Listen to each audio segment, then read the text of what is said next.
this Alaska out of the outcomes of the Alaska meeting. ఎంజీరావు గారు, గాజాలో Israel చేస్తున్న ఈ మారణ హోమం చూసి అక్కడ పిల్లల దయనీయ పరిస్థితిని చూసి క్రిస్టియన్ దేశాలు అలాగే పశ్చిమ దేశాలు నెతన్యాహును క్వశ్చన్ చేస్తున్న పరిస్థితి ఇజ్రాయెల్పై తీవ్రంగా వ్యతిరేకత పెరుగుతోంది. సో క్రిస్టియన్ దేశాలు పశ్చిమ దేశాల ఆగ్రహం నేపథ్యంలో నెతన్యాహు కానీ ట్రంప్ కానీ వెనక్కి తగ్గే అవకాశం ఉందా? ట్రంప్ గతంలో చెప్పారు గాజాను స్వాధీనం చేసుకుంటాము అని చెప్పి, నెతన్యాహు కూడా అదే విధంగా ఆయన పనిచేస్తున్న పరిస్థితి కనిపిస్తోంది. సో ఈ ప్రపంచం నెతన్యాహు చర్యలపై ఏ రకంగా ప్రతిస్పందిస్తుంది అంటే ఏం చెప్తారు?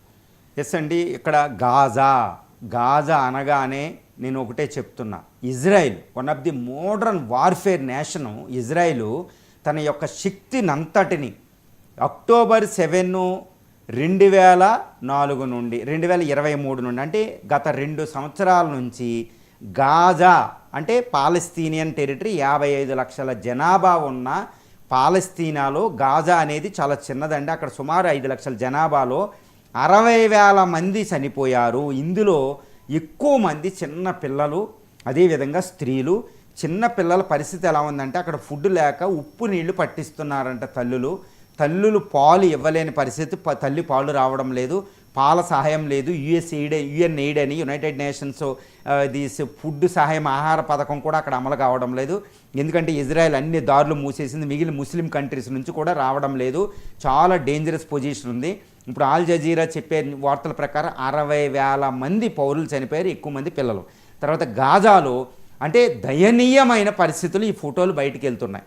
ఈ ఫోటోలు చూసి ఇజ్రాయెల్కి పూర్తి సహాయం ఇస్తూ ఇప్పటివరకే పాలస్తీనాని గుర్తించని వైట్ అంటే క్రిస్టియన్ కంట్రీస్. ఎందుకు అంటున్నానంటే క్రిస్టియన్ కంట్రీస్ అని ఎందుకు అంటున్నానంటే క్రిస్టియన్స్ కూడా అనవసరంగా సపోర్ట్ చేయరు.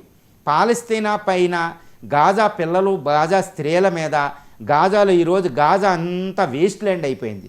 60% బిల్డింగులు పడిపోయినాయి, వ్యవసాయ భూములు 80% నాశనం చేసేసింది ఇజ్రాయెల్. అక్కడ జీనోసైడ్కి ఏమాత్రం తక్కువ కాదు.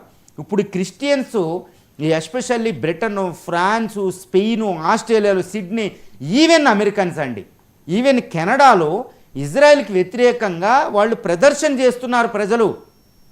తర్వాత ఇజ్రాయెల్, తర్వాత యూకే, అదేవిధంగా ఫ్రాన్సు, స్పెయిన్, కెనడా వార్నింగ్ ఇచ్చిన ఇజ్రాయెల్కి, నువ్వు ఎలాంటి అవమానకరమైన హ్యుమానిటేరియన్కి లేకుండా భయంకరమైన దాడులు చేస్తున్నావు, నువ్వు ఇలా చేస్తే మాత్రం యుఎన్ చార్టర్ ప్రకారం అన్నిటికీ వ్యతిరేకమే, కాబట్టి నీకు ఆంక్షలు విధించి నీ మీద అవసరమైతే దాడి చేసి పాలస్తీనాకి సహాయం చేసి పాలస్తీనాని మేము గుర్తిస్తాం అని వార్నింగ్ ఇచ్చినాయండి. అంటే ఏంటి, నేను క్రిస్టియన్ కంట్రీస్ అంటే ఇంకొక తోటి క్రిస్టియన్ చేసే తప్పుడు చేస్తే సహకరించేవి కాదు. ఈరోజు అక్కడ ప్రజాభిప్రాయం ప్రకారం ప్రజాస్వామ్య దేశాలు పనిచేస్తాయి. బ్రిటన్, ఫ్రాన్స్లో ఈరోజు అవి అడ్డం తిరిగినాయి. జర్మనీ ఒప్పుకోవడంలే. మొన్న సిడ్నీ బ్రిడ్జి మీద లక్షలాది మంది పీపుల్ గాజా యుద్ధానికి వ్యతిరేకంగా మాట్లాడారు. ఈరోజు వాషింగ్టన్ డీసీలో అమెరికా అధ్యక్షుడు సపోర్ట్ చేసినందుకు అమెరికన్సే రెచ్చిపోతున్నారు. హార్వర్డ్ యూనివర్సిటీ అయితే బ్యాన్ చేసింది, ఒక రకంగా మాట్లాడింది. ఎంతైనా ఆగుతులేదు. నెతన్యాహు, ట్రంప్కి చాలా వ్యతిరేకం ఉంది.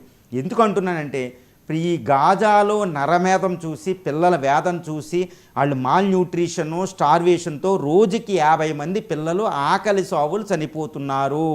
ఇది ఇంకా వికటించవచ్చు, చాలా ప్రమాదం అనేది తెలుస్తుంది. అంటే అంతర్జాతీయ చట్టాల ఉల్లంఘన జరుగుతుంది. దీనికోసం వైట్ ఇప్పటివరకే పూర్తిగా సపోర్ట్ చేసిన, ఇజ్రాయెల్కి పూర్తిగా సపోర్ట్ చేసిన క్రిస్టియన్ వెస్టర్న్ కంట్రీసే ఈరోజు అలాంటి జరగకూడదు, యుఎన్ చార్టర్ని ఫాలో అవ్వాలి, నువ్వు తప్పు చేస్తున్నావని నెతన్యాహుని, ట్రంప్ని చీల్చి చెండాడుతున్నారనమాట. అంటే ఏంటి, మనకి మంచి జరగబోతుంది. ఇంకా ఇజ్రాయెల్ యుద్ధం చేసే అవకాశం లేదు. కానీ నెతన్యాహుకి ఇక్కడ ఒక ప్రాబ్లం ఉంది. తన యుద్ధాన్ని ఆపిన మరుక్షణం అక్కడ కోలిషన్ గవర్నమెంట్ పడిపోతుంది. యుద్ధం వల్ల అక్కడ ఉంది యుద్ధ గవర్నమెంట్ కాబట్టి, ఎందుకంటే అక్కడ ప్రజాస్వామ్య దేశం. అదేవిధంగా అపోజిషన్ పార్టీలో ఆయన మీద ఎంక్వైరీ జరగబోతుంది. యుద్ధం ఆగానే ఎంక్వైరీ. అంటే ఏంటి, తను యుద్ధం చేసినంత వరకే పదవిలో ఉంటాడు. కాబట్టి ఇప్పుడు గాజాను కూడా ఆక్యుపై చేసుకుంటున్నాను, టోటల్ కంట్రోల్ అంటున్నాడు. ఇది చాలా తప్పు. కానీ అక్కడ యుఎస్ ప్రెసిడెంట్ కూడా చాలా జెన్యూన్గా వర్క్ చేయడం లేదని తెలుస్తుంది. ఎందుకంటే హోస్టేజెస్ని కరెక్ట్గా కాల్పుల విరమణ చక్కగా చేస్తే హోస్టేజెస్ని వదిలేస్తారు ఏది హమాస్. ఎందుకంటే ఇంక ఎట్టి పరిస్థితుల్లో కూడా గాజా పీపుల్ హమాస్ని స్వీకరించే అవకాశం లేదు. అది కూడా దూరం చేసేసుకున్నారు. గాజా పీపుల్ ఒప్పుకోవడం లేదు హమాస్ యొక్క అథారిటీని. పాలస్తీనియన్ అథారిటీ ఉంది అక్కడ, గుర్తుపెట్టుకోవాలి మనం. సో గాజాకి వాల్యూ పోయింది, ఏది హమాస్కి, ఆ తీవ్రవాద సంస్థకి. కాబట్టి దాన్ని పాలస్తీనా పీపుల్, గాజా పీపుల్ సహాయం చెయ్యరు. వాళ్ళు బతకాలని చూస్తున్నారు, ఈరోజు బతకడానికి ఉన్నారు. కాబట్టి అక్కడ ఫుడ్ ఎయిడ్ ఇమీడియట్గా వెళ్ళి ఇజ్రాయెల్ని అవసరమైతే అంతర్జాతీయ సమాజం యుఎన్ఓ ఆధ్వర్యంలో పీస్ఫుల్ సైనికులు వెళ్ళి వాళ్ళకి సహాయం చేసి స్టార్వేషన్ డెత్స్ ఆపి పిల్లలు అదేవిధంగా స్త్రీల మీద అటాక్ చేయకూడదు, గృహాల మీద అటాక్ చేయకూడదని ఇజ్రాయెల్ ఫాలో అయ్యేటట్టు మనం చేస్తే ఇది ఉంటుంది. లేకపోతే అది చాలా తీవ్రమైన ప్రమాదం అనేది ఇక్కడ తెలుస్తుంది. గాజా నరమేధం ఆగాలని ఈరోజు వెస్ట్రన్ కంట్రీస్, క్రిస్టియన్ కంట్రీస్ మనసారా కోరుకుంటున్నాయనేది ఇక్కడ చాలా శుభ పరిణామం కూడా ఇది. రైట్. ఇక నేషనల్ అప్డేట్స్ విషయానికి వస్తే ఎలక్షన్ కమిషన్ మీద